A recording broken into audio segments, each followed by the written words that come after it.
ஓம் நம பார்வதீபதேர மகாதேவ. தென்னாடுடைய சிவனே போற்றி, எந்நாட்டவர்க்கும் இறைவா போற்றி. வெற்றிவேல் முருகனுக்கு அரோகரா, வீரவேல் முருகனுக்கு அரோகரா. மெய்யன்பர்கள் அனைவரையும் வணங்கி மகிழ்கின்றேன். நாம் தொடர்ந்து பார்த்து வருகின்ற கந்த புராணத்திலே மகேந்திர காண்டம் என்கிற அந்த காண்டத்திலே இன்றைக்கு சகத்திரவாகுகள் வதைப்படலத்தை பார்க்க இருக்கின்றோம். இதற்கு முன்பாக மகேந்திர காண்டத்திலே நாம் பார்த்திருப்பது 15வது படலமாகிய நகரழி படலத்தை பார்த்திருக்கிறோம். இப்பொழுது இன்றைக்கு 16வது படலமாக இருக்கக்கூடிய சகத்திரவாகுகள் வதைப்படலத்தை இப்பொழுது பார்க்க இருக்கிறோம். நேற்றைய தினம் முன்பு பார்த்திருக்கிற அந்த படலத்தினுடைய சுருக்கம், வீரபாகுத்தேவர் அசுரர்களுடைய அத்தானி மண்டபத்தை அழிக்குமாறு தன் முன்பிருந்த பெரிய செய்குன்றத்தை பெயர்த்து வீசி எறிந்தார். அது மண்டபத்தினுடைய பிற பகுதிகளிலே வீழ்ந்து அடித்தது. சூரபதுமன், அவனது மைந்தர்கள், மற்ற சிலரை தவிர பெரும்பகுதி அழிவுற்றது. சூரபன்மன் மனக்கலக்கமுற்று சமுத்திரவாகுகள் என்னும் 1000 வீரர்கள், தன்னிடமிருந்த 1000 வீரர்களை வீரபாகுவை, ஏனென்றால் அவர் தூதுவராக வந்திருக்கிறவர், துன்புறுத்தாமல் வீரபாகுவை இங்கே பிடித்து கொணர்ந்து என் முன் நிறுத்துவீர்களாக என்று அவர்களை அனுப்பி வைத்தார். அவர்களெல்லாம் சென்று வீரபாகுவை சந்திப்பதற்கு முன்பாகவே வீர மகேந்திரபுரியினுடைய பல இடங்களையும் சிதைத்து அழித்தார் வீரபாகுத்தேவர். இன்றைய தினம் தொடர்ந்து சகத்திரவாகுகள் வதைப்படலத்தை நாம் பார்க்க இருக்கின்றோம். அதை தொடர்ந்து பார்ப்போம்.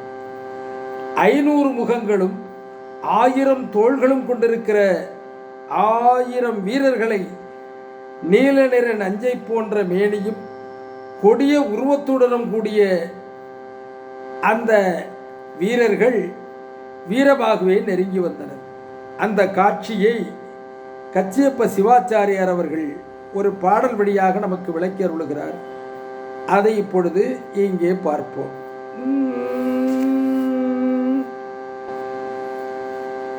நாகர் தமக்கொர் நமந்தனை எண்ணோர் ஆகிய 1000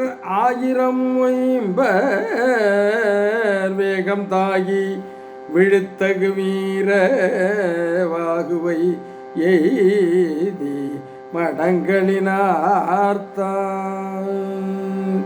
நாகர் தமக்கொர் நமந்தனை அன்னோர், தேவர்களும் யமனை போன்றவர்களாகிய, தேவர்களுக்கெல்லாம் யமனை போன்றவர்களாகிய 1000 என்னும் எண்ணிக்கையிலானவர்கள் அந்த வீரர்கள் 1000 ஆகிய 1000 தோள்களை உடையவர்களாக அந்த அசுரர்கள் வேகமாக வந்து விழுத்தகு வீரவாகுவை எய்தி மடங்களின் ஆர்த்தான். சிறப்புடைய வீரபாகுத்தேவருடைய அருகே வந்தடைந்து சிங்கத்தை போல அவர்கள் ஆரவாரித்து நின்றனர் என்று இங்கே அழகுபட விவரிக்கின்றார். அப்படிப்பட்ட அந்த வீரர்கள் எல்லாம் வீரபாகுவின் முன்பாக வந்திருந்து மேலும் மேலும் அவரை தாக்க வேண்டும் என்ற எண்ணத்தோடு வந்திருக்கிறார்கள்.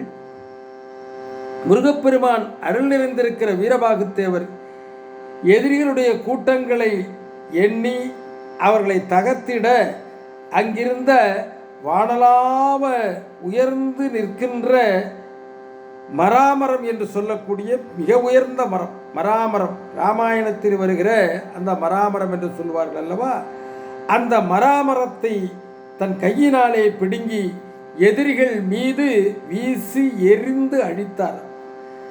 அந்த தாக்குதலை தாங்காத அசுர வீரர்கள் மாண்டனர். சகத்திரவாகு என்னும் அசுர வீரர்கள் மட்டுமல்லாது அவனுக்கு துணை வந்த அனைவரும் அழிந்துபட்டனர் என்பதாக கச்சியப்ப சிவாச்சாரியார் உடன் பாடல் வழியாக நமக்கு விளக்கி அருளுகிறார்.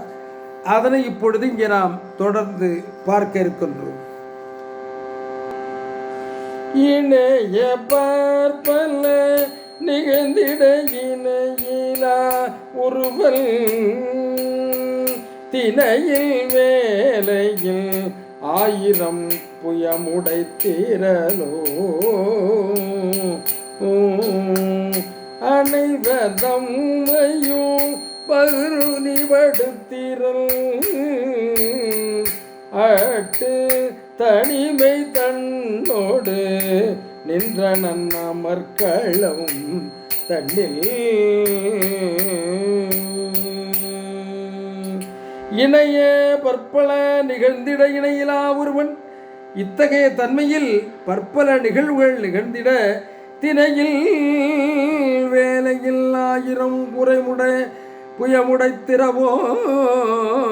இணையில்லாத ஒருவரான வீரபாகுத்தேவர் திரையளவு பொழுதிற்குள் 1000 தோள்களை உடைய வடிமை உடையவர்களாக இருக்கின்ற அந்த 1000 அசுரர்களையும் அனைவர் தம்மையும் பகுருணி படுத்திரலட்டு தனிமை தன்னோடு நின்ற நன்னமர்களம் தன்னில் அந்த 1000 அசுரர்களையும் பல துண்டுகளாக சிதைத்து அழித்தார். அழித்து அந்த போர்க்களத்திலே தனிமையாக வெற்றி வீரனாக வீரபாகுத்தேவர் நின்று கொண்டிருந்தார் என்று குறிப்பிடுகின்றார். இந்த நிலையிலே சகத்திரவாகுகள் வதைப்படலம் நிறைவு பெறுகிறது. தொடர்ந்து நாளை தினம் 17வது படலமாகிய வச்சிரவாகு வதைப்படலத்தை பார்ப்போம் என்பதாக சொல்லி உங்களிடத்திலே நன்றி கூறி விடைபெற்றுக் கொள்வது நன்னிலம் ஞானசேகரன். நம பார்வதிபதையே ரகர மகாதேவ. தென்னாருடைய சிவனை போற்றி, எந்நாட்டவர்க்கும் இறைவா போற்றி. 6 தடந்தோள் வாழ்க, அருமுகம் வாழ்க, வெற்பை ஊருசை தனிவேல் வாழ்க, குக்குடம் வாழ்க, செவ்வேள் ஏரிய மங்கை வாழ்க, அனைத்தன் அணங்கு வாழ்க, மாறிலா வள்ளி வாழ்க, வாழ்க சீரடியார் எல்லாம் மாறிலா வள்ளி வாழ்க, வாழ்க சீரடியார் எல்லாம். நம பார்வதிபதையே ரகர மகாதேவா. தென்னாருடைய சிவனே போற்றி, எந்நாட்டவர்க்கும் இறைவா போற்றி. நாளை தினம் தொடர்ந்து அடுத்த படலத்தோடு உங்களை மீண்டும் சந்திப்பதாக சொல்லி உங்களுடன் விடைபெற்றுக் கொள்வது நன்னிலம் ஞானசேகரன். நன்றி, வணக்கம்.